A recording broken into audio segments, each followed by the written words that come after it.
Հունիսի 7-ին Հայաստանի քաղաքացիները խորհրդարան կընտրեն։ Թեև պաշտոնական քարոզարշավը դեռ չի մեկնարկել, բայց քաղաքական ուժերն արդեն հայտարարում են մասնակցության ձևաչափի ու ծրագրերի մասին։ Թեմա համար մեկի այս թողարկմանը կպատմենք, թե ինչպիսին է քաղաքական դաշտի ներկապնակն այս պահին։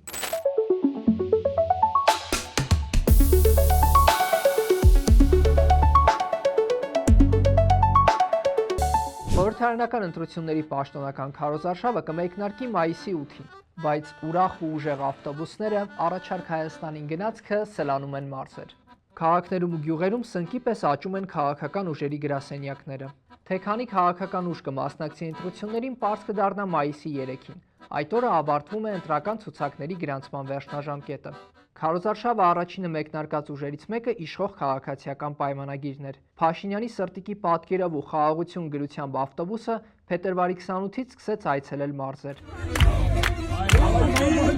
Նիկոլ Փաշինյանը բնակիչների հետ հանդիպումների ժամանակ խոսում է թոշակների բարձրացման ու առողջության պարտադիր ապահովագրության համակարգի ներդրման մասին։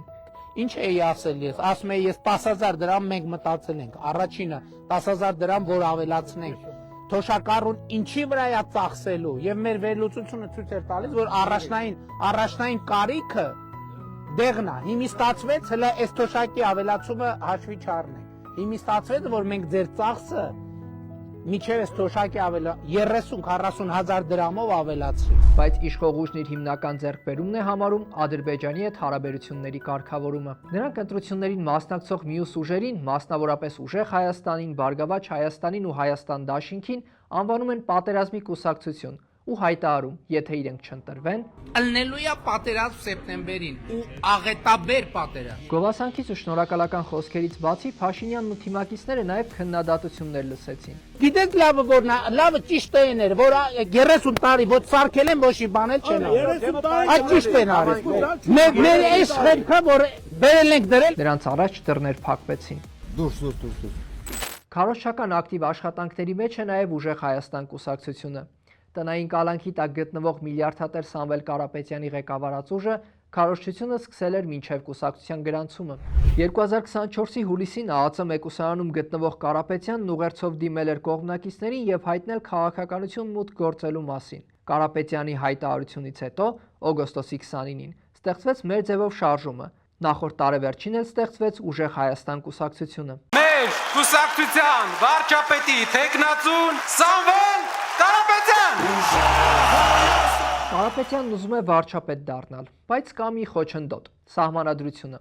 Ռուսաստանի ու Կիպրոսի անձնագրերը նրան թույլ չեն տալիս այդ աթոռը զբաղեցնել։ Ուժեղ Հայաստանը հույս ունի խորհրդարան անցնելուց հետո փոխել մայր օրենքը, ավելի կոնկրետ 148-րդ հոդվածը, բայց դրա համար նրանց անհրաժեշտ կլինի падգամավորների ձայների 2/3-ը։ Օրեր առաջ ուժեղ Հայաստան կուսակցության խորհրդի անդամ Նարեկ Կարապետյանը հայտարարեց, որ ընտրություններին մասնակցելու են դաշինքով։ Դաշինքի կազմում այս պահին բացի ուժեղ Հայաստանից 2 կուսակցություն կա՝ Նոր դարաշրջանն ու Միավորված հայերը։ Ուժեղ Հայաստանի քարոզարշավը սկզբում կենտրոնացած էր տնտեսական թեմաների վրա՝ նոր աշխատատեղեր, մատչելի բնակարաններ, էժան դեղեր եւ այլն։ Իսկ վերջին շաբաթներին նրանք ներկայացնում են նաեւ անվտանգային հարցերի վերաբերյալ իրենց պատկերացումները։ Իշխանությունները հայտարարում են, որ Կարապետյանի գլխավորած ուժը խորհրդարան անցնելու պարագայում պատրաստում է իր ձայնը տալ Ռոբերտ Քոչարյանին։ Փաշինյանի ու Կարապետյանի թիմակիցներն անգամ գրազներ են առաջարկում միմյանց այդ թեմայով։ Մեր ուժը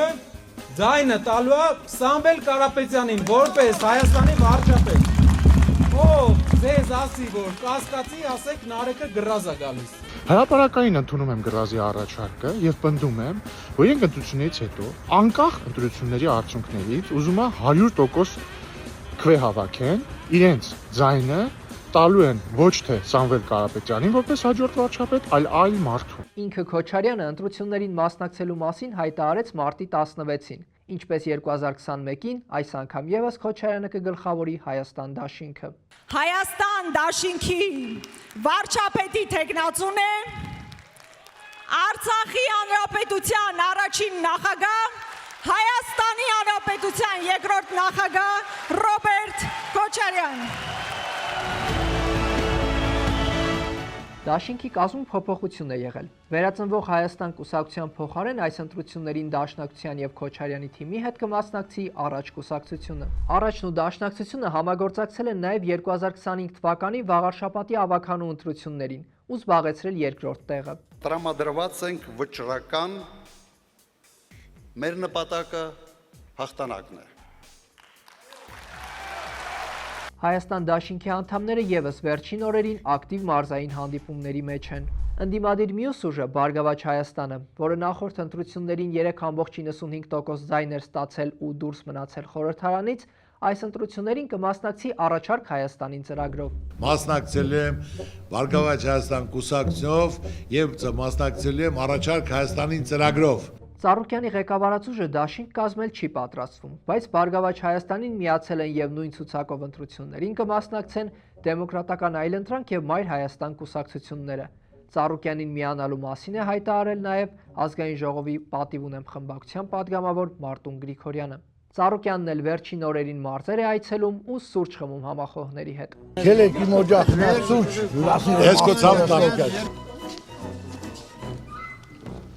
Թե ով կգլխավորի ԲՀԿ-ի ցուցակը դեռ հայտնի չէ, բայց Սառուկյանը հայտարարում է, թեկնածուների պակաս չունեն։ Հանրության ցավը տանեմ, սաղ կասեմ, հիմա 3-ը չի, ատեն 4-ն են դառը։ Մարդու իրավունքների նախկին պաշտպան Արման Թաթոյանի միասնության թևեր նախաձեռնությունը, հայկական քվե եւ Շանթ Դաշինք կուսակցությունները ընտրություններին կմասնակցեն միասնական ցուցակով։ Վարչապետի թեկնածուի առաջադրելու իմ գլխավոր նպատակը իրական խաղաղություն հաստատելն է։ Խաղաղությունը հնարավոր է միայն այն դեպքում, երբ դու ուժեղ ես եւ կարող ես պաշտպանել քեզ։ Թաթոյանն ու թիմակիցները եւս սկսել են քարոզարշավը։ Հանդիպումներ ու քննարկումներ են ունենում համակիրների հետ ու նոր գրասենյակներ բացում։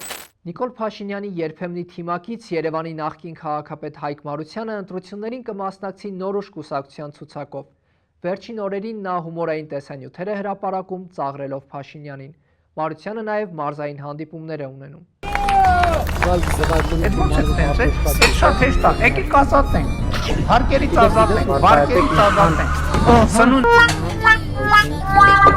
Փաշինյանի մյուս նախկին թիմակիցը պաշտպանության նախկին նախարար Վաղարշակ Հարությունյանը կգլխավորի ռեֆորմիստների կուսակցության ցուցակը։ Նախկին ԿՊԱ-ականներ Հովիկ Աղազարյանն ու Հակոբ Ասնանյանը ընտրություններին կմասնակցեն Մասկ կուսակցության ցուցակով։ Նրանց հիմնական նպատակը իրենց նախկին գործընկերներին իշխանազրկելն է։ Ժողովուրդը քիչ մնաց, հեսա մի կոմիսիայից հետո ռադ կանենք։ Արևմտամետ կուսակցություններն ըստ մամուլում արկա տեղեկությունների երկար ժամանակ փորձում էին միավորվել եւ մեկ միասնական դաշինքով մասնակցել ընտրություններին, ինչպես արել էին Գյումրու ավականու ընտրություններին։ Սակայն միավորում այդպես էլ տեղի չունեցավ։ Հանրապետություն կուսակցությունը առանձին կմասնակցի ընտրություններին։ Վարչապետի թեկնածուն էլ Արամ Սարգսյանն է։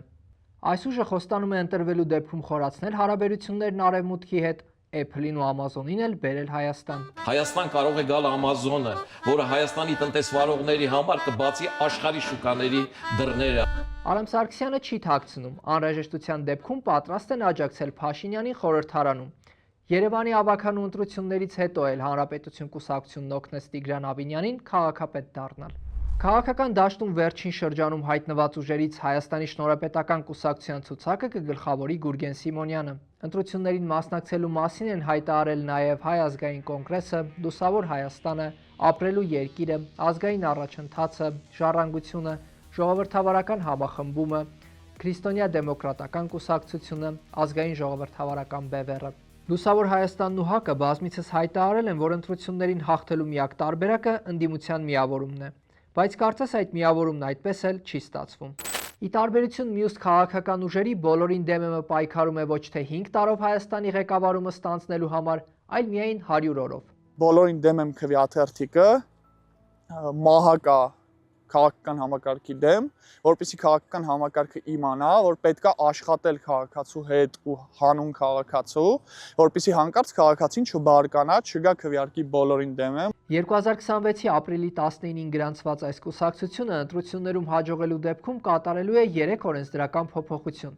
Սահմանադրությունից հանելու է կայուն մեծամասնության դրույթը, ավելացնելու է բոլորին դեմ եմ քվեարկելու հնարավորություն եւ իջեցնելու է խորհրդարան անցնելու շեմը 1%։ Կուսակցության անդամները հայտարարում են, որ այս փոփոխություններն անելուց հետո ինքնալուծարվելու են։ Օրեր առաջ բոլորին դեմ եմ կուսակցությանը միացավ Նինա Կարապետյանցի ղեկավարած նժար սահմանադրական շարժումը։ Ընտրություններին մասնակցել ցանկացող քաղաքական ուժերի թիվը առաջիկա օրերին կարող է ավելանալ։ Ապրիլի 23-ից կենտրոնական ընտրական հանձնաժողովը կսկսի նրանց գրանցումը։ Իսկ թե որ ուժերը կհայտնվեն խորհրդարանում, կորոշեն Հայաստանի Հանրապետության 2.489.000 քաղաքացիները, որոնք ունեն ընտրության իրավունք։